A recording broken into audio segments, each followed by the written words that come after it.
What's up, everybody? Welcome back to our series about kratom addiction and trauma.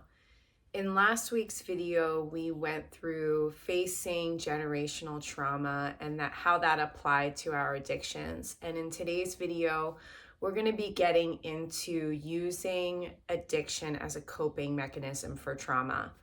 So if you've seen any other videos on this channel when I go into this kind of stuff, you'll know that I really dig the neurochemistry of addiction and just how the brain is affected by addiction.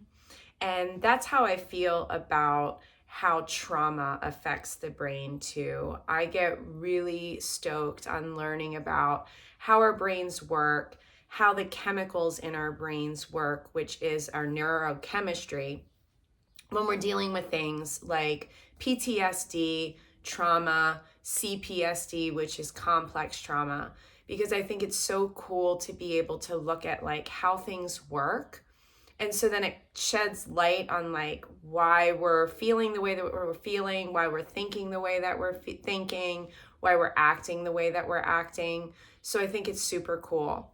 We're going to get into that a lot more in a future video about trauma and the brain. But today we're going to kind of scratch the surface with that as we look at using our addictions as a coping mechanism for trauma. So to begin with, our brain has three main parts to it. We have the brain stem, which is the first thing that's formed when our brain is created in the womb. And that's responsible for things like breathing, our heartbeat, our digestion, the function of our internal organs. So it's stuff that we don't even know that it's going on, but this part of the brain is responsible for basically running all of that. And then we have the limbic part of the brain, which forms in childhood. And it is like the center for our emotions, basically. And it's also responsible because of that aspect for producing our emotions like fear, happiness, sadness, all of those very like primal emotions that we experience come from the limbic part of the brain. This is also looked at as the very animalistic side of our brain, where it's like, this is the side of the brain that gets into like fight or flight and like survival type of behavior and thinking and acting. And it's also responsible for seeking things like immediate gratification as a way to it's like a survival mechanism almost when there is these primal, emotions that we're feeling, then it becomes like a automatic reaction to seek immediate instant gratification to resolve or to soothe those type of emotions that are going on. Then we get into the prefrontal cortex, which is the part of the brain that forms as we get older.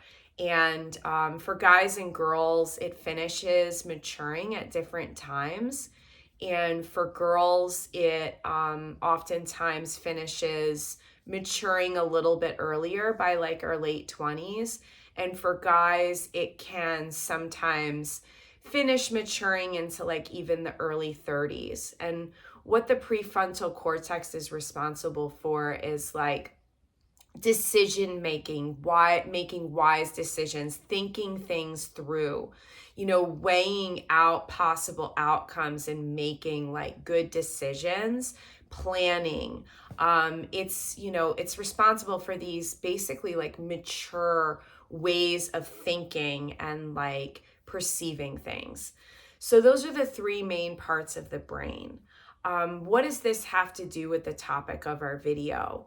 Well, it has everything to do with it, because when we have experienced trauma in our lives, we will oftentimes be kind of stuck in this limbic part of our brain. So when something traumatic happens, we don't have the option, our brains don't have the option to sit and use our prefrontal cortex part of our brain to like really think and rationalize things. It causes us to go into a basically survival mode. So this limbic part of the brain is activated. And for those of us who have experienced trauma or complex trauma, what happens is we get stuck in this limbic part of the brain, and that's what's basically running the show with our thinking, our outlook, and thus in return our behavior. So we're living from a place of like these very primal emotions and a basically fight or flight survival mode all the time. And so what happens in this is, because like we said a moment ago, that this part of the brain is also responsible for, trying to survive and trying to have any way that it can to resolve the pain or the fear that's being experienced, that we go into this mode of wanting to remedy that pain and that fear in the quickest way possible. And like we were talking about with the instant gratification, what this translates into in our everyday lives is that things like drugs, alcohol, any sort of addictive behavior becomes very easy for us to go to as a way to resolve this pain, this sadness, this fear that is being produced by this part of our brain. So when I learned about this was very profound for me, because when I realized that, like, okay, this is the way that my brain is working. And it has become very natural for me to, once I found this substance that would give me that instant gratification and that would take me out of the things that I was feeling at that time, then that became the easiest way to kind of cope with these symptoms that I was going through from trauma and from stress and from all sorts of stuff in my life. So it's very cool to be able to see this. That's the structure of the brain. And now we're just going to scratch the surface a little bit with the neurochemical aspect of this. So we have main neurochemicals in our brains. We have dopamine, which we've gone into in a couple other videos. We have serotonin. Dopamine is responsible for the feelings of contentment and motivation. Serotonin is responsible for the feelings of like feeling like everything is okay and being soothed. Then we have oxytocin, which is responsible for the feelings of love and connection. And then we have endorphins, which are neurochemicals that are responsible for like pain management and that are triggered when we have any sort of like any sort of physical pain. So that's what endorphins are for. Then we have, and those are kind of like the feel-good chemicals that we have. And then we have the not so feeling good chemicals like cortisol, which is the neurochemical that's responsible for the stress response in our brains and our bodies. And then what cortisol triggers is adrenaline, which then is the chemical that's responsible for giving us the energy to be able to go into like fight or flight mode and survival mode. And so that's just like a basic overview of some of the main neurochemicals. What ends up happening when we have trauma in our lives is that these neurochemicals become all out of whack. It affects the serotonin and the dopamine production in our brains so that we don't have the feelings of motivation and contentment and happiness and pleasure anymore. And what that is replaced with is the stress response, which is the cortisol and then the adrenaline that follows after it. So for those who experience trauma and complex trauma, we are often in a state of depression, anxiety, stress, because of that adrenaline that we have going too. It can often result in adrenaline fatigue, which some of us talk about here on this channel. I've heard from a lot of you guys that you've experienced that, not only from what you were going through in your lives, but then kratom addiction added to it. So basically, we have the makings for being in a very uncomfortable place. And the brain and the body are these amazingly complex, beautiful creations that have all sorts of ways of surviving and coping despite whatever we've been through, and then whatever our body and our brain's reaction to that is. And so one of those things, which is super, super interesting to me, and again, we're going to get into this more in a future video, but we have natural opiates that are produced in our bodies, and this is different than the endorphins. This natural opiate production, and it's not going to be the same, obviously, as things like kratom or morphine or heroin or fentanyl or whatever. These are natural components that our brains create to handle these different things that are going on in our bodies. And when this system, our natural opiate system, is triggered by trauma, what happens is that when we have something like trauma or complex trauma happens that results in this cascade of this neurochemical stuff that's going on, where our bodies are going to cope by producing like we were saying, cortisol and adrenaline. And there comes a point where that isn't really going to work anymore. So our bodies need to be able to survive, and our brains need to be able to survive. So what ends up happening is our bodies will create natural opiates that actually are responsible for things like dissociation, which you may hear about, where people who go through especially complex trauma, we end up retreating into our own internal worlds, and we become numb. And that is partly due to having this natural opiate response going on in our bodies, where our opiate system is creating these natural opioids as a way to soothe our minds and our bodies. So this was a trip when I learned about it. I was like, man, our bodies are so cool that we have the ability to create these things, these natural opiates. We have a natural cannabinoid system in our bodies too, which is something that we'll get into later on at another time. But whoa, that's so cool that basically the drugs that we seek to self-soothe are the things that our brains and our bodies should naturally be able to produce on their own. So what does this have to do with using addiction as a coping mechanism for trauma?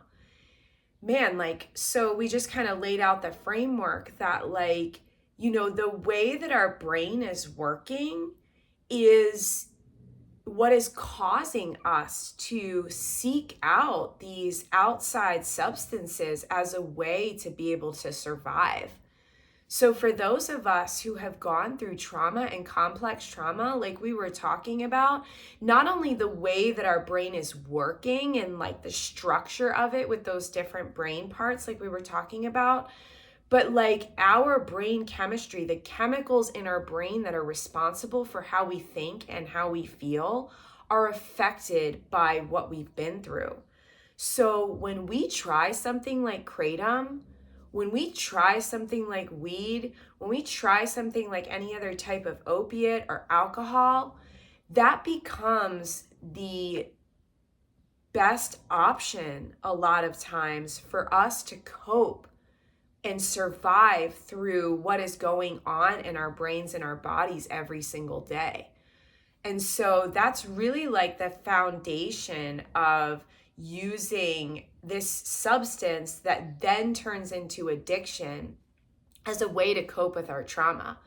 Because what we're feeling, what we're thinking, thus in turn how we're behaving, like, if we're in that limbic part of our brain and that's like where we're like literally like living from and we're making all of our decisions from, and that's thus in turn affecting everything and how our life is playing out. The choices that we make, we're not able to use that prefrontal cortex of our brains that's responsible for mature decision making and thinking things through.